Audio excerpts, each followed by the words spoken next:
সময়কে যারা গুরুত্ব দেয় তাদের জীবনে গতি পায়, আর যারা নিয়মিত সময় নষ্ট করে তাদের সুযোগও হারিয়ে যায়। জীবনে সবচেয়ে বড় সম্পদ হলো সময়, তাই সময়কে কেউ অবহেলা করো না। আজকের গল্পের নাম হলো সময়কে কেউ অবহেলা করো না। সময় কখনো কারোর জন্য অপেক্ষা করে না। তো চলুন তাহলে আজকের শুরু করি ছোট্ট একটি গল্প। একটি ছোট্ট শহর। শহরটা যেমন শান্ত তেমনই অলস। এখানে থাকতো এক তরুণ, নাম অরুণ।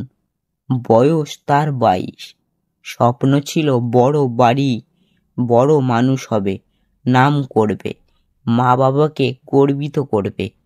কিন্তু তার একটা বড় সমস্যা ছিল, সে সময়কে অবহেলা করত। অরুণ সবকিছুই কালের জন্য ফেলে রাখত।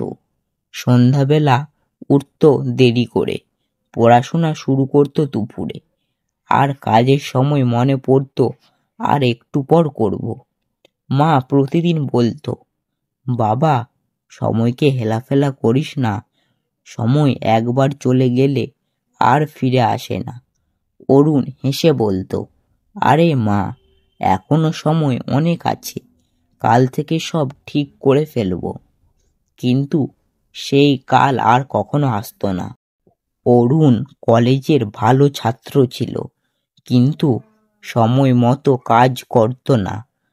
কাজের কারণে অনেক সুযোগ হাতছাড়া হতো। একবার একটি প্রতিযোগিতায় খবর পেল রাষ্ট্রীয় বৃত্তি পরীক্ষা।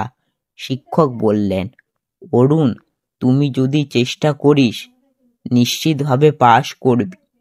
অরুণ উচ্ছ্বাসে বলল, জি স্যার, অবশ্যই দেব। কিন্তু সে পড়াশোনা শুরু করলো শেষ সপ্তাহে। পরীক্ষার দিন ঘনিয়ে এলো। সে বলতো, আরো তো 3 দিন আছে, এখনো একটু বিশ্রাম নিই। ফলাফল বেরালো। অরুণের তালিকায় নাম নেই। ওর বন্ধু রোহিত প্রথম হলো। রোহিত বলল, আমি প্রতিদিন মাত্র 2 ঘন্টা করে পড়েছি, কিন্তু নিয়মিতভাবে। অরুণ শুধু নীরবে মাথা নিচু করল। তার মনে একটুখানি আফসোস জাগলো, যদি আর একটু আগে শুরু করতাম। বছর ঘুরে গেল। অরুণ কলেজ শেষে চাকরির প্রস্তুতি নিতে চাইল। একজন পরামর্শ দিল, চাকরি এখন থেকে প্রস্তুতি নে, সময় খুবই কম। কিন্তু অরুণের পুরানো অভ্যাস বদলায়নি।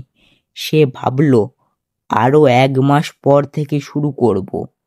সেই 1 মাস পার হয়ে গেল, 3 মাস কেটে গেল। অবশেষে এখন সে শিরায় ভাবে পড়া শুরু করলো। তখন পরীক্ষা মাত্র হাতে গোনা কয়েক সপ্তাহ। সে সপ্তাহে সে ঘুম আরাম করে পড়ল, কিন্তু সেই সময় তার পক্ষে কাজ করা সম্ভব না। ফলাফল অরুণের আবার ব্যর্থতা। এক রাতে সে বারান্দায় বসে ভাবছিল, বাবা এসে পাশ করে বলবে, চুপচাপ খানিকক্ষণ পড়ে বলবে, বাবা, সময় বড় নিষ্ঠুর জিনিস, সে কারোর জন্য থেমে থাকে না।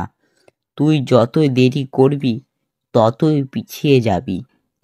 তুই যদি সময়কে অবহেলা করিস, সময় তোকে অবহেলা করবে। অরুণের চোখ ভিজে উঠল। সে ভাবল, আমি সত্যি জীবনে সময় অনেক নষ্ট করেছি। পরের দিন সকালে সূর্যের আলো ঘরে ঢুকেছে, পাখিরা ডাকছে। অরুণ ঘুম থেকে উঠে ভোরে প্রথমবারের মতো আজই শুরু করবে। সে একটি কাগজের তালিকায় লিখে নিল, আজকে কাজ করতেই হবে। সেই কাগজটা টাঙিয়ে টেবিলের সামনে। প্রতিদিন সে নিয়ম করে সময় ভাগ করে নিল। ভোরে উঠত, নির্দিষ্ট সময় পড়ত, বিশ্রাম নিত, পরিকল্পনা করে। শুরুতে কষ্ট হচ্ছিল, কিন্তু ধীরে ধীরে তার সময় ও তার বন্ধু হয়ে উঠল। 1 বছর পর চাকরির পরীক্ষা এলো আবার।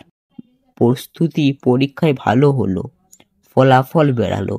অরুণের নাম তালিকায় প্রথম দিকেই।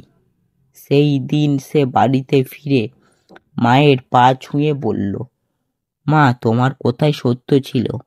সময় জয় করলে জীবনে জয় আসবে।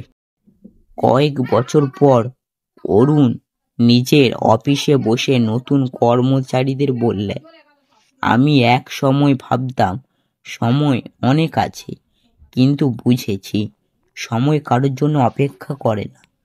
তুমি যদি সময়কে অবহেলা করো, সময় তোমাকে অবহেলা করবে। তুমি যদি সময়কে সম্মান দাও, সেও তোমার জীবন বদলে দেবে।